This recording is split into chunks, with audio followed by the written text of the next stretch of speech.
Assalamualaikum warahmatullahi wabarakatuh.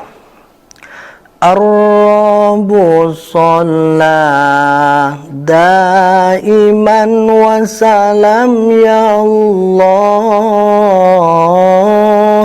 alal mukarram syairillah,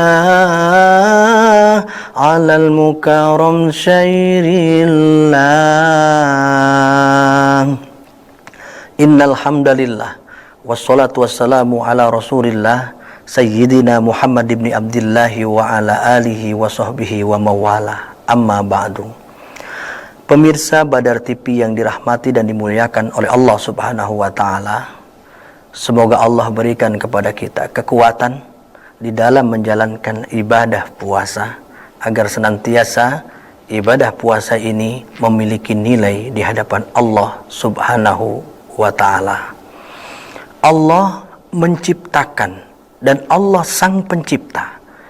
Baik dari awal Allah menciptakan sesuatu alam semesta maupun sesuatu yang diciptakan oleh manusia berupa sains dan teknologi.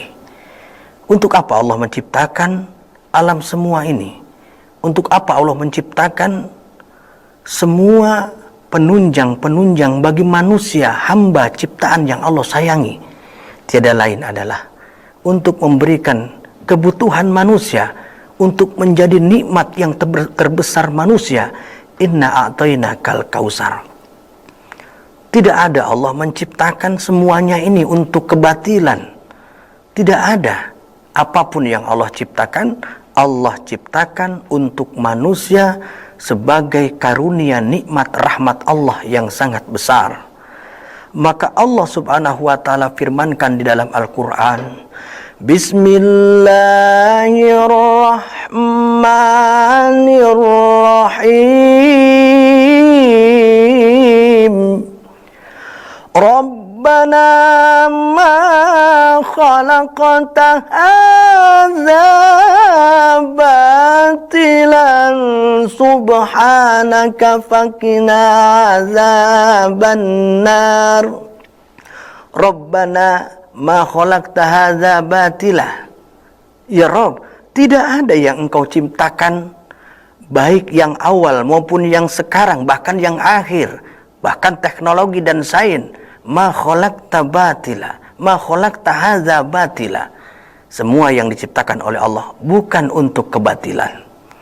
Termasuk kemajuan sains dan teknologi, kemajuan teknologi informasi. Karena Allah Subhanahu wa ta'ala yang memerintahkan semua itu.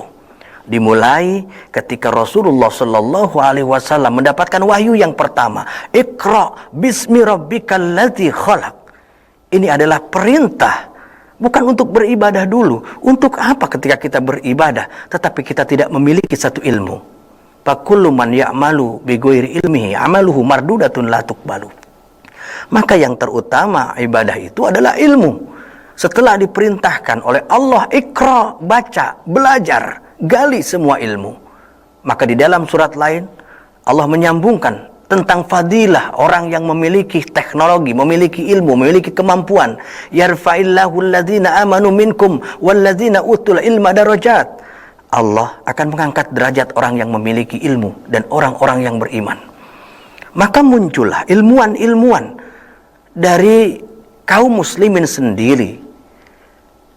Di sisi antaranya adalah seorang ilmuwan Ibnu Sina, mampu menciptakan alat kesehatan. Dan ilmuwan Al-Khwarizmi, seorang ilmuwan muslim yang menemukan angka 0. Dan juga Ibnu Khaldun dan yang lainnya. Maka umat Islam dimulai dari perintah Allah di dalam Al-Quran dan kemudian keutamaan ilmu, maka timbullah ilmu-ilmu pengetahuan. Apa yang kita rasakan saat ini? Kemajuan teknologi, kemajuan informasi, media sosial khususnya. Ini semua bukan untuk kebatilan. Maka semua tergantung kepada individu itu sendiri. Bagaimana individu yang menggunakannya. Kita lihat seperti sebuah kulit kambing kulit kambing bisa mulia dan kulit kambing bisa rendah serendah-rendahnya. Tergantung siapa yang menggunakan kulit kambing itu. Ketika kulit kambing dibersihkan dan dibuat bagus, indah, maka dijadikan kulit kambing itu pembungkus Al-Quran, maka kulit kambing ini akan mulia karena dipakai untuk membungkus yang mulia. Ketika orang mau membaca Al-Quran, pasti orang itu mengambil dengan hormat, mencium Al-Quran yang ada kulit kambingnya, dicium, diletakkan, kemudian ditaruh Al-Quran, dicium lagi, diletakkan Al-Quran itu dengan mulia. Ketika kulit kambing berteman dengan kemuliaan, siapa yang menggunakannya? Kemudian ketika kulit kambing berteman dengan kerendahan, kulit kambing dijadikan sebagai beduk pertanda waktu sholat, atau dijadikan sebagai kendang. Ini tiap waktu, tiap saat kulit kambing dipukul terus, karena faktor penempatannya yang salah. Begitu juga media sosial yang sekarang sedang marak. Bagaimana cara kita menggunakannya? Itu adalah ilmu dan teknologi. Itu adalah sains. Dengan ilmu hidup akan menjadi mudah. Zaman dulu ketika belum ada ilmu dan teknologi, belum tercipta pesawat terbang, maka untuk melaksanakan ibadah haji menggunakan kapal laut. Dan waktu yang ditempuh tidak cukup 1 bulan, berbulan-bulan. Tetapi sains dan teknologi mulai diangkat. Tercipta pesawat terbang hanya 9 jam untuk menempuh Jakarta sampai Jeddah, Arab Saudi. Ilmu akan membuat kita mudah. Begitu juga media sosial. Ketika media sosial ini kita gunakan sebagai alat bantu kita, ketika kita mencari arah, ketika kita mencari ilmu pengetahuan, bahkan saat ini ada yang sedang menonton Ramadan berbagi dengan live streamingnya. Ini juga media sosial. Bahkan sahabat-sahabat kita tidak sedikit mereka berdakwah di media sosial. Tergantung bagaimana kita mengemas sains dan teknologi. Ketika media sosial itu digunakan dengan baik, maka pasti akan membantu kita.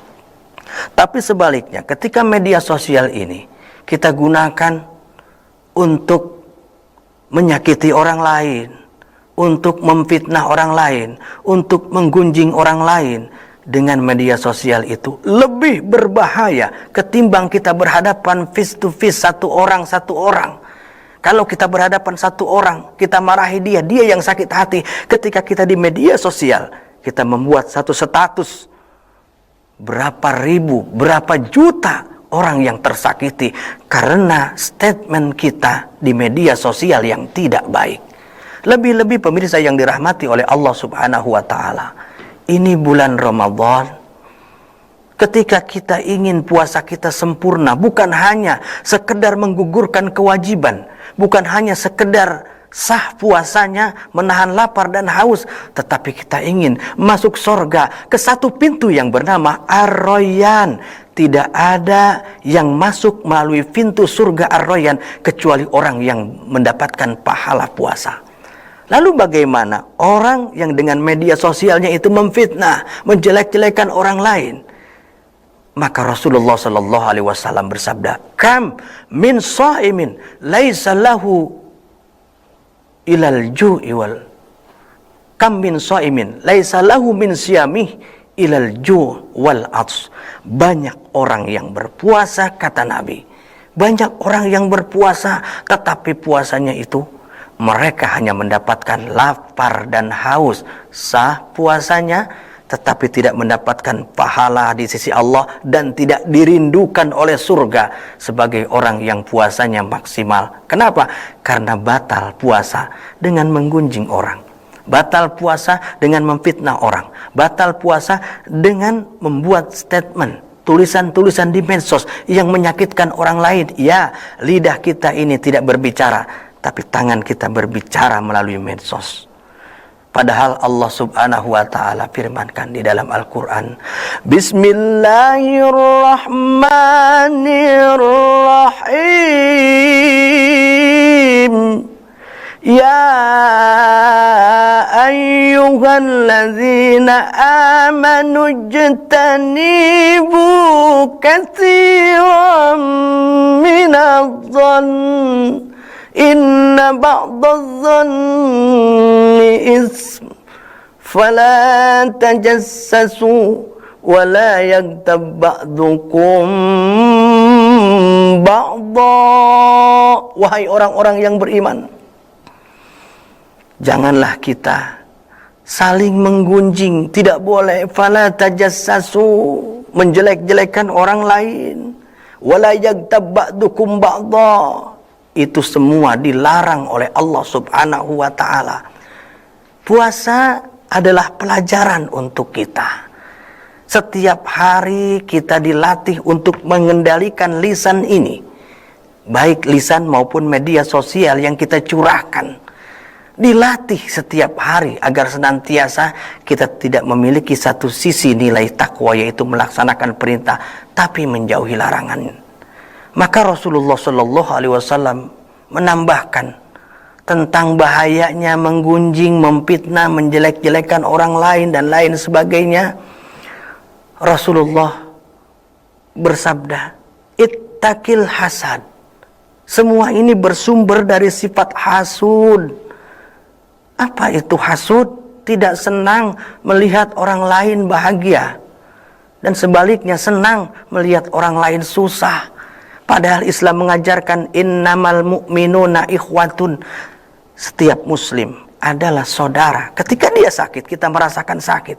Ketika dia senang, kita merasakan kesenangan. Itulah seyogyanya seorang muslim satu dengan muslim yang lain. Maka kata Nabi, jauhi oleh kamu sifat hasud. Fa innal hasad ya'kulul hasanat kama ta'kulun narul hataba wal usbah. Sifat hasud akan membakar amal ibadah yang kita miliki. Karena hasud adalah api yang sangat berkobar-kobar. Pemirsa yang dirahmati dan dimuliakan oleh Allah Subhanahu wa taala, hati-hati di dalam menggunakan media sosial, baik media sosial secara umum maupun secara individu. Maka dari itu, ada satu riwayat ketika seorang mau masuk surga, kemudian orang itu dihadang oleh seseorang saudaranya. Saudaranya ini menghadang dan memohon kepada Allah, ya Rob, jangan masukkan orang ini ke dalam surga, karena orang ini jahat dengan lidahnya. Dia telah memalukan aku, dia telah mempermainkan aku dengan fitnahnya. Maka begitu dilihat oleh Allah, ternyata benar, dan amal ibadahnya orang tersebut diberikan sebagian kepada si penuntut itu. Kemudian berjalan lagi mau menuju kepada surga. Datang satu lagi sampai habis amal ibadahnya. Fa in faniyat hasanatuhu qabla ayyuqda ma alaihi. Ketika habis amal ibadahnya, masih saja ada yang datang mohon keadilan kepada Allah bahwa orang ini telah melukai hatinya, bahwa orang ini telah jahat kepadanya dengan fitnah dan lain sebagainya melalui medsos dan lain sebagainya. Maka ketika habis amal ibadahnya, malaikat bertanya, Fulan, apakah kau punya dosa dan kesalahan? Punya, kata orang yang menuntut. Berikan dosamu kepada orang ini, karena orang ini sudah tidak punya amal ibadah. Inilah orang yang bangkrut karena perkataan, karena di media sosial sering menyinggung dan menyakiti saudaranya sendiri, memfitnah, memprovokasi dan lain sebagainya. Maka pemirsa yang dirahmati oleh Allah Subhanahu wa taala, di awal sudah dikatakan, Rabbana ma khalaqta hadza batilan. Jangan dibuat satu kebatilan. Ini nikmat Allah Subhanahu wa taala. Jadikan segala sebagai media dakwah, media ajakan dengan kata-kata yang indah. Assalamualaikum, selamat sore saudara-saudaraku. Semoga kita ada di dalam rahmat Allah dan lain sebagainya. Maka itulah fungsi daripada ilmu yang diberikan oleh Allah, sains dan teknologi, dan juga media sosial yang sekarang sedang marak di mana-mana. Pemirsa yang dirahmati dan dimuliakan oleh Allah Subhanahu wa taala. Jadi bahaya mafsadat dan keuntungan media sosial, kita sendirilah yang menjadi sumber patokan apa menjadi baik atau menjadi tidak baik. Ketika di tangan kita menjadi baik, akan datang berbagai macam nilai amal ibadah di dalamnya. Tetapi ketika kita menggunakannya untuk satu hal yang tidak baik, maka akan menjadikan suatu kesalahan dan dosa. Hati-hati di dalam berbuat, hati-hati di dalam bertindak. Satu kali kita melakukan kesalahan di media sosial, maka yang terluka bukan hanya satu, berbagai macam manusia dan golongan akan terluka. Jadi imbas daripada media sosial ketimbang secara pribadi itu lebih besar dan lebih banyak ketika kita melakukan kesalahan kepada hal tersebut. Jadikanlah bulan Ramadan ini bulan penjagaan diri, penguasaan diri untuk menguasai lisan kita dari sesuatu hal menggunjing, memfitnah, dan membicarakan orang lain. Penjagaan kepada diri tangan kita untuk tidak menekan angka-angka dan huruf-huruf yang menyakitkan orang lain lalu disebar ke media sosial. Senantiasa kita akan mendapatkan rahmat dan ridho Allah di bulan yang penuh barokah ini. Selamat menunaikan ibadah puasa. Semoga ibadah kita diterima oleh Allah Subhanahu wa taala. Wassalamualaikum warahmatullahi wabarakatuh.